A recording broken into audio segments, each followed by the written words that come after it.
আসসালামু আলাইকুম রহমতুল্লাহ। তো সম্প্রতি কিছু মানুষ কি বলে যে যারা নামাজ টামাজ পড়ে একটু বা নামাজ পড়ার চেষ্টা করে, তাদের একটা বক্তব্য অনুযায়ী হচ্ছে যে তারা নামাজের দাওয়াত দিবে, বাট একবার নামাজের দাওয়াত দিছে, সে যদি দ্বিতীয়বার না শুনে তাকে আর নামাজের দাওয়াত দেওয়াটা উচিত না। আর সেকেন্ড হচ্ছে তারা মনে করে যে নামাজের দাওয়াতটাই এনাফ। আসলে কি তাই? নামাজের দাওয়াতটাই কি আমাদের জন্য এনাফ?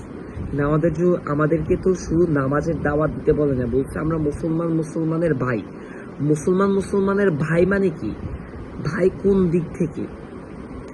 আমাদেরকে অবশ্যই অবশ্যই অবশ্যই আমাদের মুসলমান ভাইরা যে খারাপ কাজগুলো করতেছে, আমাদেরকে ওই খারাপ কাজগুলোতে তাদেরকে বাধা ক্রিয়েট করতে হবে। তাদেরকে বলা লাগবে যে এটা খারাপ, বা তারা এই খারাপ কাজটা থেকে যেন তাদেরকে শুধরায় নেয়, তারা দূরে আসে, তাদেরকে বলা লাগবে। কিন্তু আসলে কি আমরা সেটা করতেছি? আমরা কি ভ্রাতৃত্ববোধের প্রকাশটা করতেছি? আমরা কি করতেছি? ফ্রি ফিলিস্তিন, ফ্রি ফিলিস্তিন, ফ্রি ফিলিস্তিন। আমরা ফিলিস্তিন করে ভ্রাতৃত্ববোধ দেখাইতেছি মুসলমানদের প্রতি। আসলে আমার নিজের যে বন্ধু আজকে নামাজ পড়তে চাইতেছে না, আমার যে নিজের যে বন্ধু আজকে কনসার্টে যেয়ে নাচতেছে, আমি তো তাদের জন্য কিছু করতে পারতেছি না। আলটিমেটলি আমি আর আপনি বলতে পারি যে আমরা তো জিম্মি না, ঠিক না? হ্যাঁ, এটা তো বলতেই পারি। কিন্তু হ্যাঁ, আমরা জিম্মি না তাদের ক্ষেত্রে। কিন্তু একটা জিনিস মনে রাখেন, মহানবী সাল্লাল্লাহু আলাইহি সাল্লাম কিন্তু একটা মানুষের কাছে বারবার চেয়েছেন। তা আমরা তো তার উম্মত। ওনার মৃত্যুর আগে উনি বলে গেছেন যে আমার উম্মতটা ইসলাম প্রতিষ্ঠা করবে। কিন্তু আসলে কি আমরা কি ওটা একটু বিন্দু পরিমাণও কাজ করতেছি ইসলাম প্রতিষ্ঠার ক্ষেত্রে, বা বিন্দু পরিমাণ চেষ্টা করতেছি ইসলাম প্রতিষ্ঠার ক্ষেত্রে? একটু ভেবে দেখা উচিত।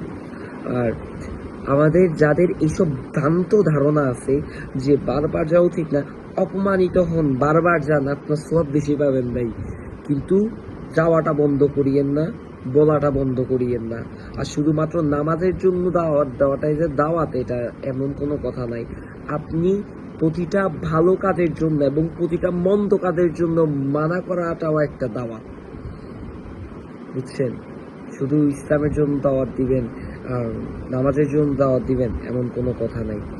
আর যারা বলে যে আমরা জিম্মি না, আমি বলে রাখছি, আপনার যে বন্ধুকে আপনি নিচ্ছেন না, একা নামাজ পড়তে যাইতেছেন, কালকে হাসরের ময়দানে আপনার ওই বন্ধু আপনাকে ধরবে।